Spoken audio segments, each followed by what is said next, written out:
Hello, football family. Welcome into Huddled Up Films, a draft special here with my friend Alec Polianis from One Winning Pod. Probably caught the show the other night. If you haven't, go back and watch it. His boys Peter and Chris were on with us. We had a great time talking about the draft. And tonight, Alec is joining me again. So thankful to have him just to pick through the big board and to ask some specific questions that Alec had about it. So we hope to have a good topic tonight, Alec. How are you doing? How was Greek Easter and the 50 family members? Oh man, we filled the house was very full, and it was a lot of fun. Lots of leftovers. The joke's like we have to throw another party to get rid of the food from the first party.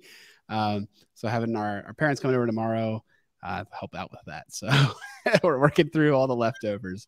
But yeah, we're not cooking for the rest of the week. That's for sure. Yeah, I imagine. So we're sitting here on Wednesday night. So, hopefully this video will be out either later tonight or tomorrow. I have some other things on the channel coming up, but Alec's kind enough to join me, man. I really thank you, Alec. I appreciate that, man. Oh yeah, no, I'm really excited. So I guess when I was looking at the big board, the way I kind of took this this task, so to speak, was I wanted to look at the board holistically and kind of the things that stuck out to me from position groups. And there's a few things where I'm like, is this position group boosted because of need, or is that you feel that's right? And then also just kind of like the sweet spots for some of these position groups and where to draft them based on what I'm seeing on your board. And kind of start off with corner and edge. If you look at your big board, there are corners and edges at every tier, so to speak. Lots of corners, lots of edges, always sprinkled throughout. So I think wherever the Ravens are on the clock, trade up, trade down, acquire new picks, those positions will be an option for them. So I kind of want to talk to you about where you think the sweet spot might be for them to draft these players, where maybe like a collection of your favorites are relative to how the draft might fall. Yeah, I think that those two classes stand on their own as far as it's not even, edge. You could argue, I'm sure there's people in the flock saying, look, we got our top three edges.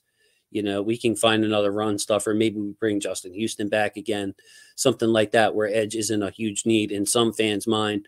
Other fans would say, well, we need a backup to Bowser on that Sam side, or, Owe is this and that, and we really need another proven pass rusher. But edge is especially strong. And if the Ravens do stick at 22, I strongly believe that there'll be an edge rusher or a cornerback that's going to be in consideration at the very least, no matter who else is on the board. Just because if you take a look at my big board, I have 5 of each where I'm predicting to go in the first round. So at edge, you got Will Anderson and Tyree Wilson at the top. Lucas Van Ness probably somewhere at the top. Nolan Smith and Miles Murphy, a little bit more unknown as to where they go, but still top prospects in this draft when you take the whole draft and put the whole draft together. And same at cornerback. Like my grade on Joey Porter as a true first round grade is my own opinion. I know others think that he'll slip. I see him in the same tier as Christian Gonzalez and Devin Witherspoon. And, of course, Deontay Banks and Emmanuel Forbes, 2 different kind of corners opposite. Banks is your right cornerback, like a Marlon Humphrey. Forbes is your left cornerback, like a Marcus Peters, ball hawk type, working on that side. So I think that those positions, Alec, to answer your question, they stand on their own. It's not just a need thing.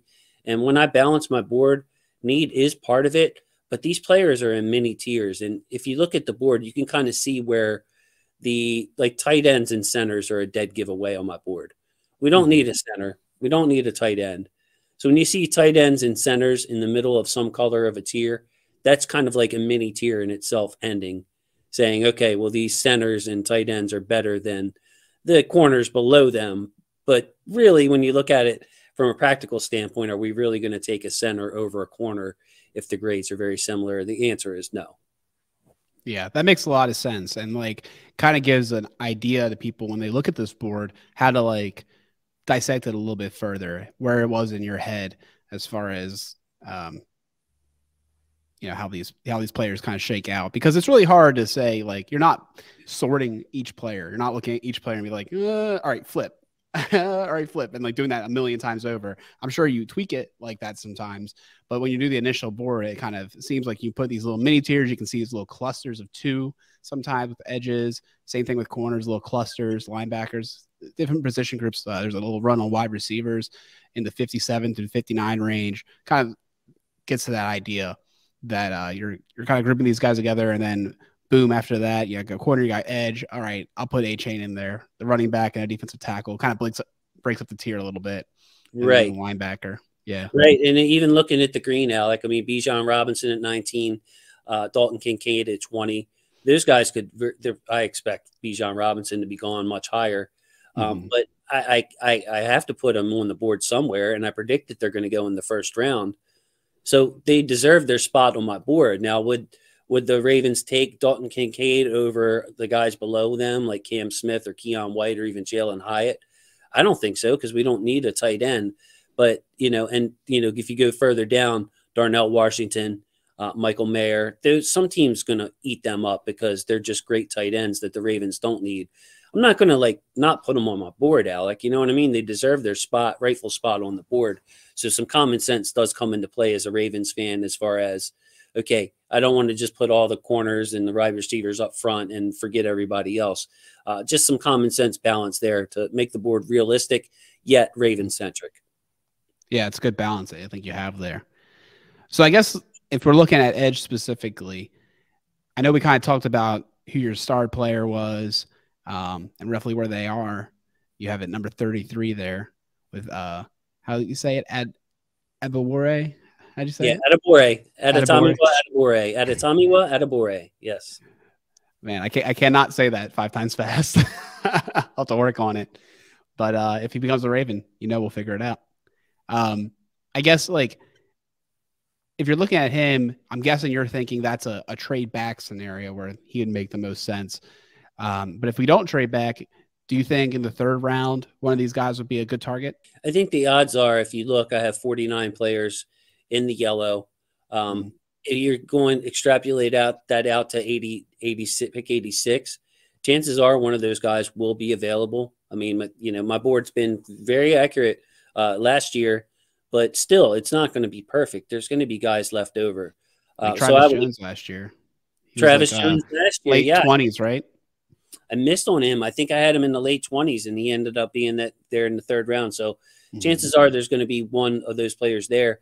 It becomes a question then of need as well, because you could have a player, say, in the high blue, like look at 54, 55, Darius Rush, Eli Ricks as corners. If one of those corners is there, or you have one of the linebackers in the yellow that fell, who are you really going to take? You're probably going to take the corner unless you addressed it earlier. So, a little bit of gamesmanship in the board.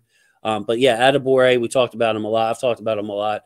I think he's a movable piece on the defensive line and a very underrated player in this draft. And, it wouldn't shock me if he went in the 1st round, if the Ravens traded back, say to 25 or 28, that he could be the best player on the board. Just a good fit for the defense, I think. Yeah, and I think actually another thing that's worth talking about, at least from our last episode, we talked so much about those top corner prospects because I think we all really do think the Ravens are likely to go that route this 1st round, given how everything's shaken out. But I also think a 4th round or 3rd round cornerback can make a lot of sense too. And if we're looking at your big board, you mentioned the Rush, Ricks, Brents, Phillips, and then Hodges Tomlinson tier, kind of. Those are all, I think one of those guys is likely to be available in the 4th. And if that does happen, that could be a really great spot for the Ravens to continue to add depth to a position that we always seem to have a need for.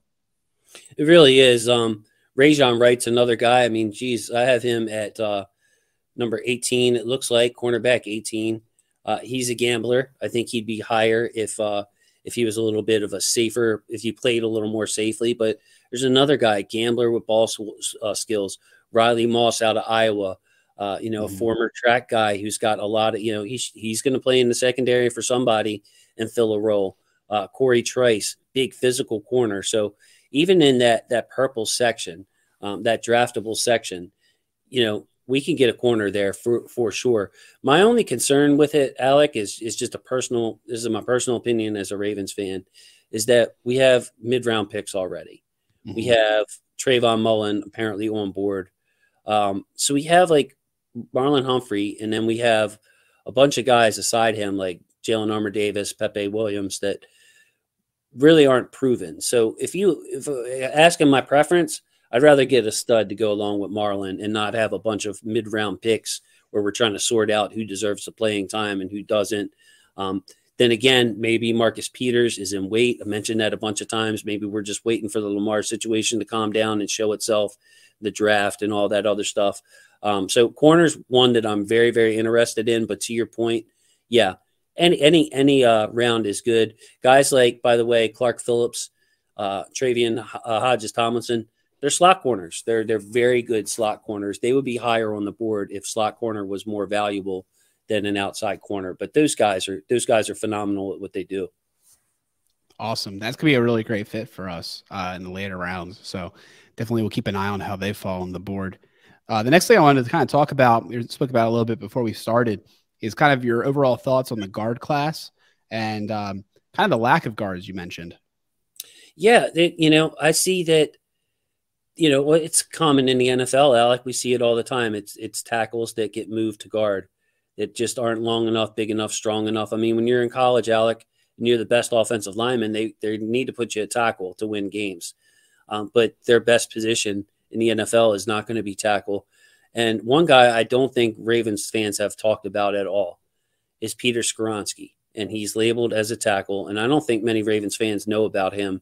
Out of Northwestern, Alec, he's an excellent tackle, an excellent college tackle. I mean, I've seen him in some mock drafts go before guys like Darnell Wright and Broderick Jones and the other tackles that I like better than him. But when I look at Peter Skoronski, he's an NFL guard. I think his arms are like 32 and something inches. It's not, your 34, 35-inch tackle arms that you want. So he's short, he's quick, he's stocky. He's got the body build overall, not just the arm length, but the body build and the play style where he could be an excellent left guard. And I'm wondering if Peter Skoronski actually slips and could be the pick if we stick at 22, Alec, because I said, I think a lot of NFL analysts are saying Skoronski tackle, this team needs a tackle, he's going to go here. When in actuality, I think a lot of NFL teams, in fact, I think Daniel Jeremiah mentioned it during the combine coverage, that most teams have Skoronski as a guard. So, okay, your top guard in the draft, Alec, that's a different story than a starting left tackle. So maybe Skoronski drops all the way to 22, and he's a pick for the Ravens. So I just wanted to say that before I talked about the guard class overall. Well, hey, I guess real quick, do you see the Ravens potentially taking one of these tackle prospects you have at the top of your board, or are those all left tackle only? I think it was Peter Schrager had a mock draft the other day that Darnell Wright fell all the way to 22, and people didn't like it online from what I saw, and I would love it because I think his tape is better than Orlando Brown Jr.'s when he came here. He pretty much erased Will Anderson, who's high on people's boards, probably a top 5 pick. Just technically sound, strong, could probably play left tackle. I think he could. Right tackle, slam dunk, Pro Bowl consideration early in his career for Darnell Wright. And of course, we have Morgan Moses over there, who's year to year contract wise with the Ravens. He'll be here this year, but do you really want to pass on a high end right tackle at pick 22? Again, I guess that depends on who else is there. If you love Jordan Addison or Zay Flowers or Jalen Hyatt, you want to take them, I understand. But Darnell Wright, if we end up with him in round 1 at 22, I'd be happy with it. I mean, I'm sure that there might be other players that I've wanted better, but I would say, man, starting right tackle, a very good starting right tackle. You can't complain about that. Awesome. Yeah, I definitely agree. And I actually, because we're having this conversation, I'm looking right there. I kind of want to skip over to another question I have for you. I'm going to talk about these wide receivers because I'm looking at this light green area of your board, and we've got the top end of the wide receivers there. Obviously, Smith and Jigba is the leader of that whole pack. And then we have Flowers at 12, which seems high to me. I'll be honest. That's what I'm going to say first. That seems high to me. And then Addison here at 17 kind of seems high, kind of doesn't. And my question kind of is, are these wide receivers actually that good? Or is it a byproduct of the draft not being that good? Or is it also a byproduct of we really need a wide receiver? Yeah, it's kind of all of the above to weigh in on that. Like Jackson Smith and Jigba, number 9 on my board. not counting quarterbacks, of course, they're off to the side. So if you assume, 4 quarterbacks go, come pick 13, 14, 15. If the Ravens had that pick, Jackson Smith and Jigba will be right there as one of the guys that I'd be looking at. And I think that's about the right spot in the draft for him, regardless of who takes him. Somewhere in that teens, man, somewhere in the early teens. So having him 9 on my board might look a little high, but it's not counting the quarterbacks, of course. And I think that it is need-based, but Smith and Jigba by himself, I think, is as sure of a thing with a good ceiling too, as there is in this draft at wide receiver. So I just like him. I think he's getting his proper due as the number 1 wide receiver in this draft. Zay Flowers, that's more of a personal preference for me. Yeah, you said that seems a little high to you. I think that's fair. I mean, a lot of people will have Addison as number 2. A lot of people might have Quentin Johnson as number 2, which I understand. But Zay Flowers seems to fit what the Ravens want to do, at least what I've heard Todd Monken talk about, which is be a good team in space, to get players the ball in space. And when it comes to a tough player in space, Zay Flowers fits. I mentioned his toughness. Like, Alec, if I was taking one of these receivers to go into a barroom brawl, it'd be Zay Flowers. I don't care if he's 5'10" or not. He is just a maniac on the field. Everything he does is with urgency, plays bigger than his size. The Antonio Brown comparisons come up, which is, I don't like those comparisons because it seems ultra unfair to the player to try to live up to expectations like that. But yeah, Zay Flowers, a lot of people have said, I don't want shorter wide receivers. Okay, I can understand that. But Flowers is one of the better yak guys in this route. And I think he can turn into a full-fledged Z receiver and do, different things than what Hollywood did, but same purpose, same principle. Yeah, I think I like him a lot. I think it makes tons of sense in that tier. I just think I would have him a little bit lower. And same thing with Addison. Maybe you have bump Addison out to the Hyatt tier. Personally, I was a little bit higher on Addison at first, but I've sort of soured over time. And I would kind of bump up Banks and Forbes. I think that's kind of how I'm looking at it. It's like, I guess this is my question. I mean, it's your board, so I guess it is. But if it was like Forbes or Flowers, it'd be really hard for me to go Flowers over Forbes. So that's kind of where I'm like, I just feel like Flowers might be that good in this class, but he's not that good in the last 3 or 4 classes. So it makes me bump him out. Whereas Forbes can compete, right? That's kind of where I'm seeing it. And I would love to have people comment and reorder my board, whether it be that light green section or, even from the top or how, all right, where do you prefer? Where you got, shoot, I think that some fans would look at Van Ness and Nolan Smith at 10 and 11, Alec, and be like, well, that's a little high. We don't really need the edge. I'd rather give me the wide receiver. I like Addison. Put him up there. Or I like Deontay Banks. So put him up there. Or, even Jalen Hyatt, I think should get some consideration in that green. But yeah, for me to say 20 right now, I have 20 guys that I'm predicting to go in the first round, as well as 5 quarterbacks to predict to go in the first round. I'm pretty much predicting 25 out of the 31 there, which is going out on quite a limb. If I come away draft day and those 25 guys are all off the board in the first 31 picks, that would be a huge prediction win for your buddy over here. So chances are one of them is going to be left over. Yeah, I'm trying to figure out who it might be. It might be one of those tackles. Not sure. Skoronski maybe. Maybe Kincaid too. It really depends if tight end goes that early. I could see it being early day 2 picks for tight ends. So we'll see.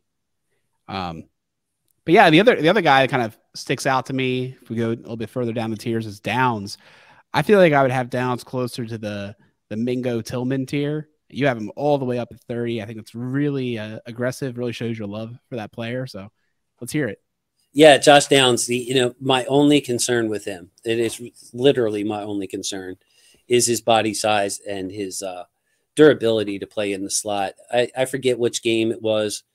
There was actually 2 games where I saw him, Alec, and, he takes a shot and he's getting up real slow. And I'm like, man, I just don't like to see it when you're 5'9" and slender and stuff like that. Different body build than a Zay Flowers, who's already rocked himself up. But Downs, next to Tank Dell, if you had to say somebody that can get open, 5, 10, 15 yards quickly, it's Josh Downs, and he's able to leap, manipulate his body, finish the catches. I feel like, Alec, if I had any guts, I would put him ahead of Quentin Johnston, but I haven't brought myself to do it. I just decided to cluster them together there at 29 and 30. But Josh Downs, maybe he's devalued a little bit because he is a prototypical slot. I think that you'd be doing him injustice if you tried to put him anywhere else but in the slot. Do the Ravens really need a slot with Mark Andrews, Isaiah Likely, Charlie Kolar, Nelson Aguilar? I don't know. You know what I mean? I don't know. That's what's stopping me from putting him ahead of Quentin Johnston, who can play X or Z. But I really like him. He's just a really good, really, really good, polished football player who can find different ways to get open, almost like Jordan Addison. Just a little bit of a poor man's Jordan Addison. Addison has the outside chops. Super cool. I got another big board question for you that kind of rose as I've been looking at it a little bit more and talking to you. So I'm looking right now at that 98 to 101 tier. Where you've got your Zach Evans, Brown. What's his name? It's not Charlie Brown. What was it? Chase Brown. There it is. I was like, it's not Charlie. Because those are two players we brought up last episode. And then you have Brown and Battle, the two safeties. Both of these guys are probably in positions where we're like, we don't need them absolutely now this year, but you can see in a year from now how you might need them, or if an injury occurs, how you might need them. Where do you realistically think these picks make sense for the Ravens? Are these like 5th, 6th round picks in your opinion, based on how the rest of the board might shake out? Because I think that's where the draft almost gets most interesting. We love talking about these top end guys. They're so much fun. They have such good traits. But it's all about having to hit in these later rounds too. And I feel like all those players I just mentioned could be stars in this league. I mean, like really great players, but they're at the devalue positions. They're at the positions of not as high need for the Ravens right now. When do we pull the trigger on one of those kind of guys? And that's really the question. And that's one of those mini tiers. If you look at the board 96 and then go up to 97, 98, 99, 100, 101, those are your tight ends, running backs, safeties, not real positions of need. So for the Ravens purposes, yeah, I mean that if one of those guys slips to round 5, maybe they love one in round 4 and take one, but round 5, definitely they'll be on their board and be in consideration. I just have a feeling that other teams with a need, a more pressing need, especially Schoonmaker and Musgrave, those guys, with the tight ends being tight end 4, 5, 6 in this draft, they're not going to last till the 5th round. I don't see it unless, other tight ends are valued more highly than I think they are. But that's one of those mini tier break, Alec. You can see after that, I have a wide receiver in Bryce Ford Wheaton, Jordan McFadden, who fits at guard, Braden Daniels, Colby Wooden, a couple more receivers. So that's one of those tier breaks where I had to put them somewhere on my board, and I just felt that felt right. Like the players above 96 to 101, I think are in a little different tier than the players below 101. So the players ahead of 96, I think, are better than the players below 101. And I just put the tight ends, the running backs, and the safeties that I believe they're in those classes, in that class of player, right in the middle of them. Yeah, it's funny that I kind of like noticed that tier break there because I saw Musgrave, but I didn't notice Shoemaker because of the way it flips the page, so to speak. If I hadn't saw that, I'd be like, oh yeah, that's a clear tier break right there because you have your Chris Smith there, safety cornerback, Henley, the linebacker that you like there, and then of course the 2 corners you mentioned earlier with Moss and Trice. So yeah, that's an interesting little tier right there. I think those are some super cool players too. Like a lot of these purple players, at that top end of the purple players. I mean, these are all players that could go early too. You could see someone jumping and picking them day 2 if they really like them. It wouldn't surprise me at all. It's funny, Alec, because I remember back to last year, and I had so many 2nd round grades that I was trying to cut people, and I was really not giving people the benefit of the doubt and being like, man, if this was a different year, I'm kind of compromising, man. I kind of have like 70 2nd round grades. Like, this is crazy. So I felt like the strength of last year's draft was definitely in round 2, but in round 3, and when the Ravens got into round 4, I mean, you can see Isaiah Likely and some of the players we were able to get there. Some of the players other teams got ahead of us. In this draft, though, the depth is spread out a little further down the line. Like, only 49 second round grades. But, when you get to that purple section that you're talking about, those guys are going to be available round 5, and some of them in round 6. They're going to drop, man. And that's where I think the value of this draft is. Other people will have other players in that purple, would switch purple, and maybe some guys that you don't even have on the board they will put in the purple. But those are my guys. Those are the guys I think fit well with the Ravens and will have good NFL careers no matter where they go. People that will finish out their first contracts. Nice. I guess another position too is the defensive tackles. If you look at your big board and kind of search for defensive tackles, you'll notice there's a huge chasm where there's just not that many players for a while there. And I kind of wanted to talk to you about that and see where you think this would make sense for the Ravens, since it's not the highest need, but it's definitely an area where we could use more people, more bodies. Yeah, the issue with defensive tackle is much like a left tackle or a cornerback, there's just a certain body type. If you want to get a defensive tackle who can provide pressure, get you a handful of sacks, you're going to have to spend an early pick.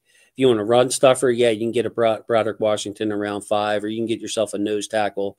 There's some nose tackles on my board with Sayaki Ika. For some reason, I always mess up that man's name. Sayaki Ika, Mazzie Smith are more nose tackle types. But yeah, Jalen Carter, the best player in the draft, in my opinion. Brian Brzee, Adetomiwa Adebore, Kalaja Kancey. They're all going to be very coveted because of their pass rush ability. And then a guy like Benton, Keanu Benton out of Wisconsin, he's kind of like in the Travis Jones mold. Kind of redundant, but tempting player because he can hold down nose tackle, but he's kind of a smaller nose tackle, more of an oversized defensive tackle. But his play strength and pass rush upside his pass rush upside is probably a little bit better than Travis Jones. Jones is really, really strong. Benton, though, I mean, that's a tough one. Some people will like him as a nose only and say, he's just a run stuffer, and other people will see his upside. So, Alec, I mean, if you want a run stuffer, you can get one 4th, 5th round. You could probably even got guys that are on the board, like was the guy Colby Keyborn from Texas, blanking on his name, big 340 pounder that you can't move. Didn't make my list because we have Michael Pierce and Travis Jones, and those tackles are easy to get. So I tried to really prioritize those top defensive linemen, those top defensive tackles in this draft. Because pass rush is hard to get from the inside. Yeah, I definitely can see it. If you do a search for DL, it's 34. You have Kancey, and the next guy I think is at 106 for DL, and you kind of fill it in. So then when you search for DT, that's when you get the Benton, Ika, Musa Smith, Pickens, kind of those guys. I kind of fill in that area there. So I can definitely see how that kind of fills in the way you're talking. Yeah, like Pickens and Dexter, they can give you that pass rush upside, but they're light. They're not very polished in the run game. They might not ever be plus NFL defenders, and that doesn't fit what the Ravens want in their defensive linemen. It's kind of like Kalaja Kancey. I could see Kancey going in the 20s in this draft, in the 1st round. But from a Ravens perspective, if they did it, it would signal a major change in what they look for in defensive linemen. I'd be excited if we picked Kancey, but I just don't see it. I think that the Ravens, you have to be in touch with what your team values and how they structure their defense. They're going to want somebody who can do some two-gapping and be good against the run like a Matabike and still give you pressure. Nice.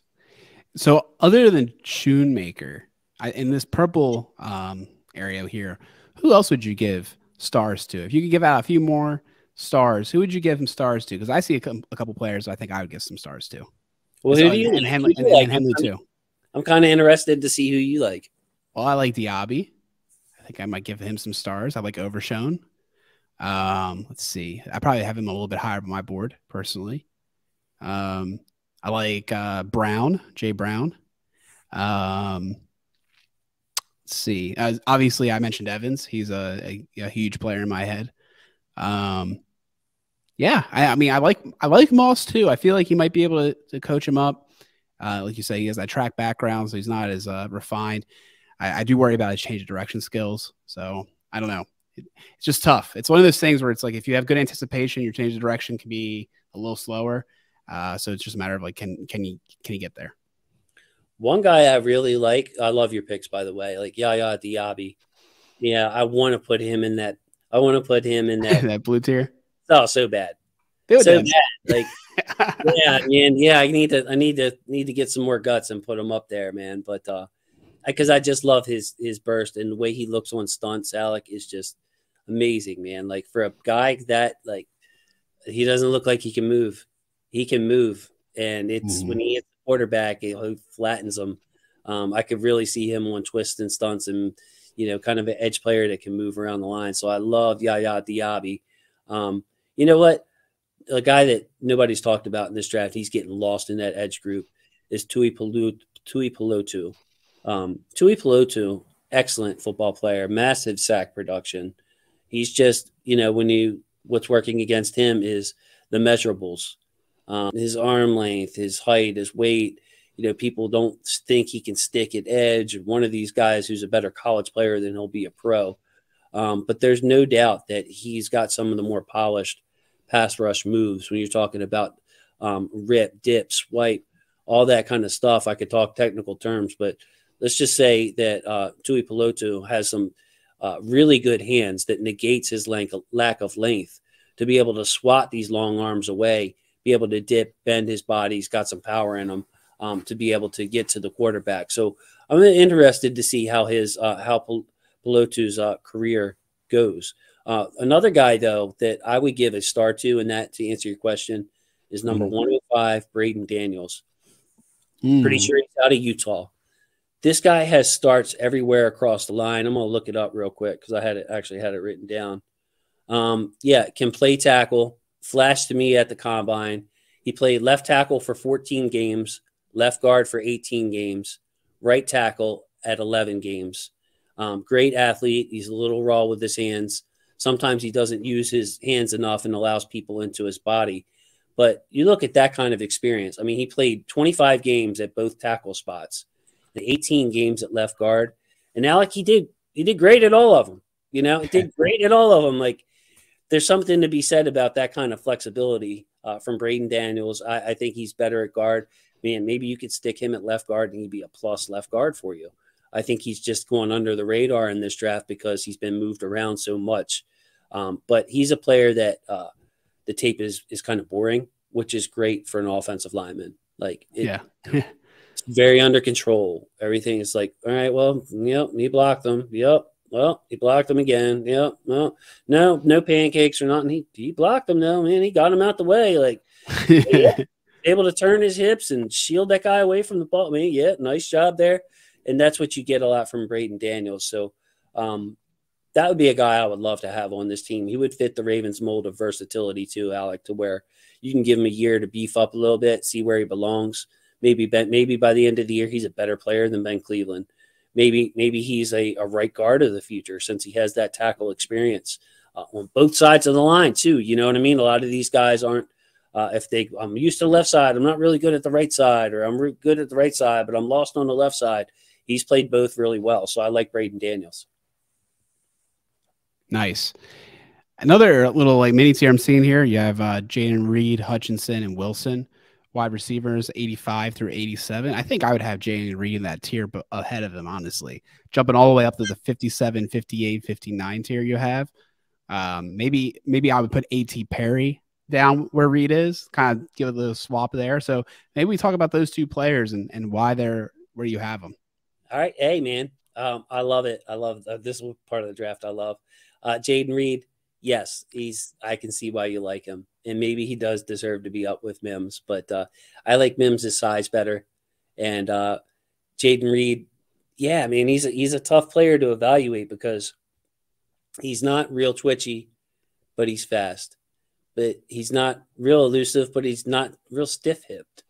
But he's not real big, but he makes big catches. It's like, I don't know. Like, Jaden Reed to me could go either way, Alec. He could be one of those guys where all of his skills are good enough and they add up to starting NFL receiver, or it could be one of those guys where he doesn't do anything at a high enough level to make the other qualities work. and he could be just a guy in the league. So I'm interested to see what you have to say on Jaden Reed. Maybe you can sell him on me a little bit more to be higher on my board than 85. Yeah, so like I'm looking at my notes now. I just had him down as a good route runner, solid footwork, had the speed to get the separation he needs, and that he might be more than a slot with his vertical skills. He fights through the contact, plays bigger than his size at 5'10", 190. And I think the next big thing for him, maybe what makes him a boom bust candidate, is his hand positioning. If he can work on that and his hands techniques, I could really see him be a top player out of this draft and a really solid NFL contributor. So starting slot, you see written all over him. Oh yeah, for sure. Okay. Do you worry that he doesn't do any one thing really well? Like you mentioned, like he's solid at this, he's good at that, he looks pretty good at that, but that's on the college level. And then when he gets to the pros, maybe some of that stuff disappears, or you think it sticks, I'm guessing. Yeah, I think he's going to be good enough. I think that's the problem, right? And this is maybe where the tiers are interesting. If you're saying up here, the Mims could be a star, right? If he really hits. Dell could be a star if he really hits. I don't know if Jay and Reed could be a star. So maybe that's like, I think he has a higher floor than some of these guys. I could see how, like, you know, Dell or Mims completely flare out, you know, whereas I think maybe Reed has the higher floor but lower ceiling. Gotcha. Yeah, no, that's a good argument. So maybe they should be closer together on the board there. I'd like to hear anybody drop down below their comments. What about Rasheed Rice? Another guy we haven't talked about on the channel. Alec, he's always covered, but nothing ever bothers him. He can have like two guys next to him just beating him up, swinging on him the whole time downfield, and he's just going to keep running Forrest Gump style and body you out of the way and make a catch. You know, obviously being funny there, but his play strength on the college level is pretty ridiculous. Like, I mean, of course he's not Anquan Boldin. Anquan Boldin was a grown bleeping man by the time he was with the Ravens, but like Rice is kind of on that trajectory of like, he's never open, but it doesn't ever matter. He just always seems to come down with the ball. But I'm interested to see he's another guy, Rasheed Rice, had a really hard time placing on this list. Yeah, he's definitely lower on my board. I definitely am not as big into him, but I can see the appeal. 48.5% contested catch rate, good ball skills, since he doesn't separate like he needs it. He does a good job blocking. Draws a lot of flags too, which is always good. Let's see, what else do I have? I thought he tracked the ball pretty well. And then just the big knocks against him where he didn't get out of his breaks very well, and he lacked athleticism and consistency to separate. And I'm just like worried that he won't be able to win contested catches as much against the higher level of competition. And that will make him not that great of a wide receiver. But at 6'2", 203, he has the size that a lot of players lack in this draft. And he has, he definitely finds a way to catch the ball. So at that tier where you're trying to take him, he might not be the worst pick. You know, you could throw him in there and he could compete, but I just think that he would always be a wide receiver 4. And some of the guys later on, Reed, Hutchinson, and Wilson, I can see being wide receiver 2s if they hit right. Okay. And that's kind of the reason why I'm lower.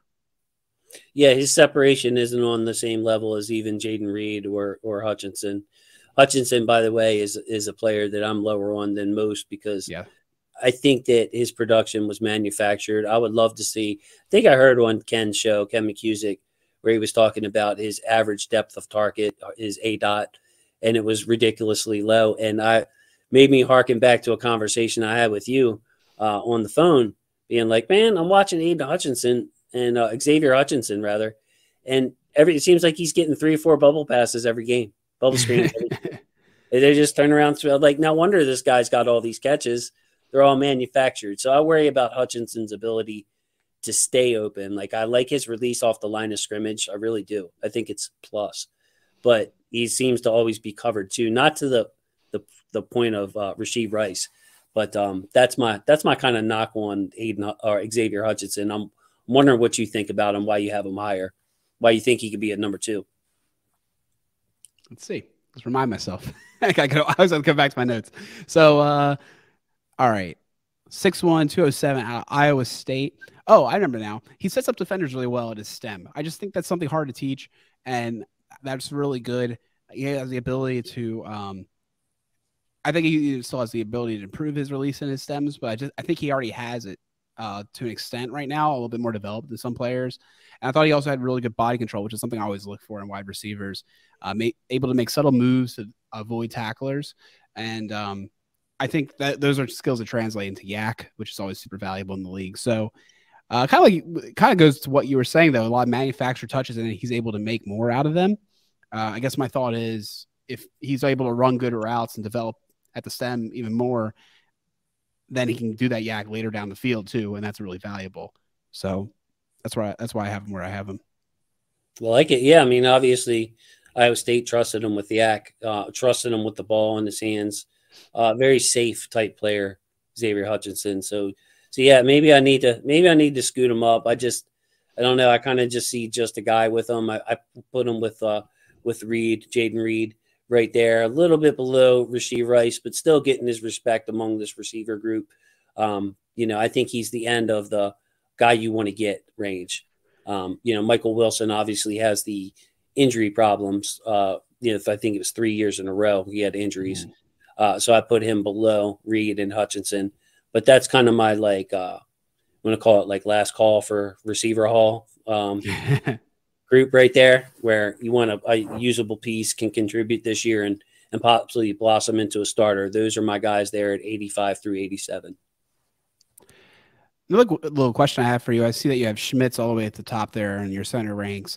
Then you got Tippmann, center / guard. And then you have Stromberg, I don't even know, Ulu Atimi, and Wiper there. Are those guys in the later tiers there? Or do you think that they could be guards in this league? No, I think that Stromberg, Oluwatimi, and Whippler are all centers. And that's why I have them as low as those guys in the purple there will go before. They'll go before I have them listed. So if I could find them on my big board there. Okay, yeah, they're at the end of the purple.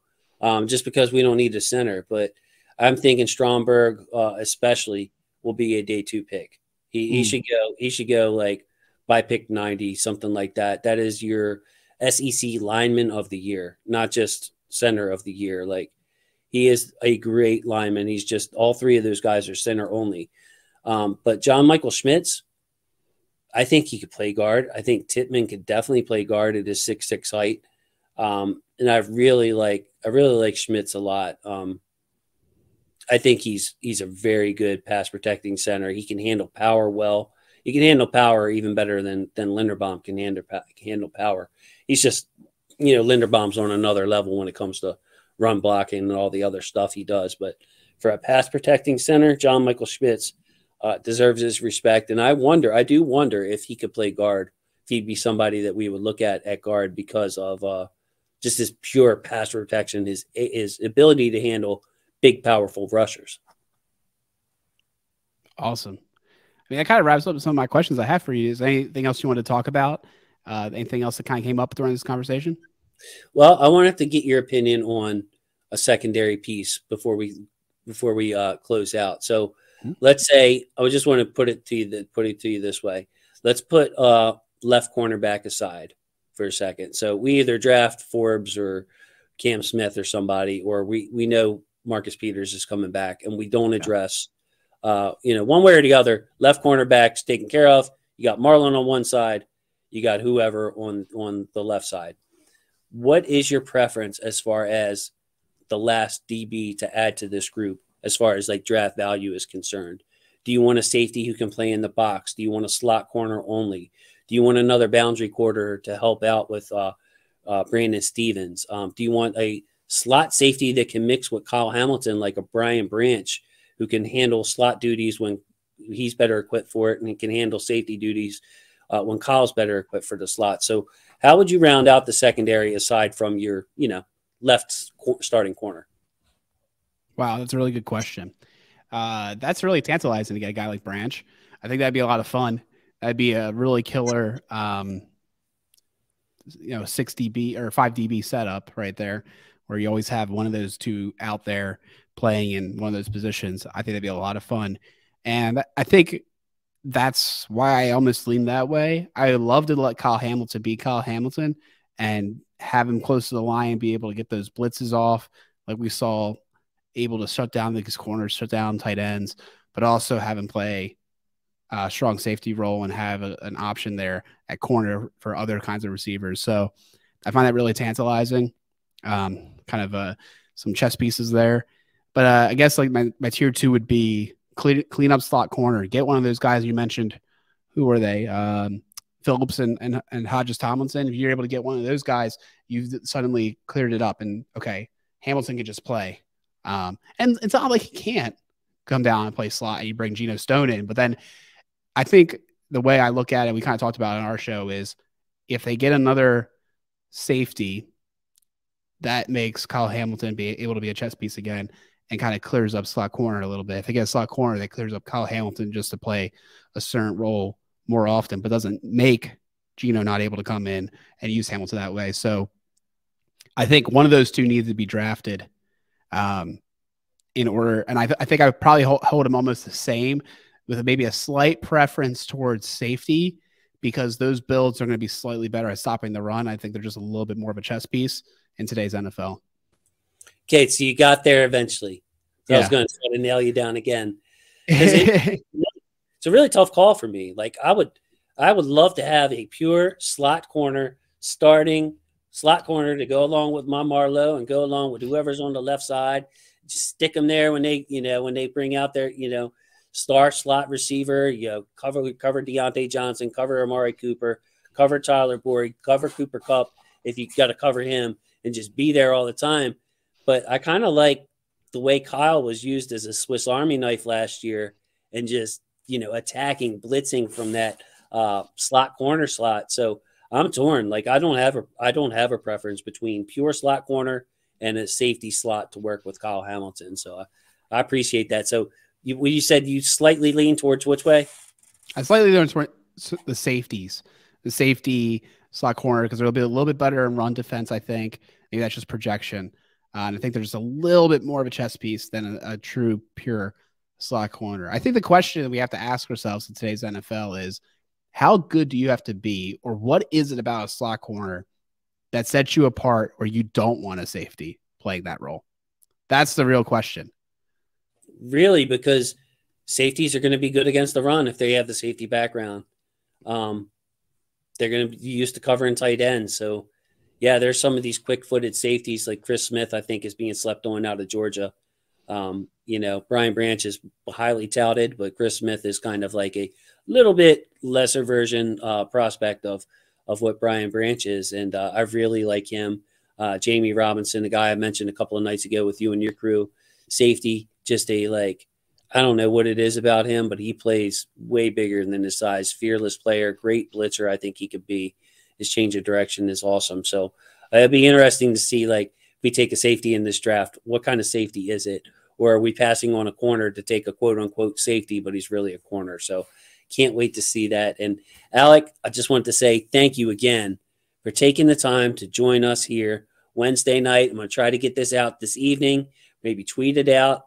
Hope people find it. Hope people enjoy it. I'll be looking for the comments in this one. Also planning on having another guest or two tomorrow night, so look out for that. Trying to heat up here before draft season. So, Alec, man, thank you so much, man. Oh, dude, it's been a pleasure. This is a lot of fun. This board is so much fun to look at. And, I mean, you saw it here today. I thought maybe at around 25 minutes in, I was like, all right, I kind of asked all the questions I originally had. And then we went for another 25 minutes because I kept coming up with more questions. The more you look at it, the more questions you have, the more, you want to dig deep into this draft. So the pleasure was all mine. Can't wait to see who else you have coming up later in the week. Maybe we'll do another show on Friday. We'll see. But definitely had a lot of fun talking about the board with you tonight. And I'll also be looking at the comments too and making sure to engage with everybody and start up a conversation. So I'm going to leave the big board in the link below. Check that out. I'll leave Alec's Twitter link and his pod link down below at One Winning Pod. Check out Alec, Peter, Chris, all great with their commentary, opinions. Just like, I love the way you guys have different outlooks on things and can come together on some things and just have a good, relaxed time, man. It's my style of show. So check Alec out and his guys at One Winning Pod. And with that, I want to say thank you to my football family. I love my football family. Thanks for all your support. Thanks for all your questions. Thanks for all your feedback. Thanks for going back and forth with me about the prospects. It's one of my favorite times of year. So with that, I want to say thank you to everybody. And Alex, say goodnight to the people now. Good night, everybody.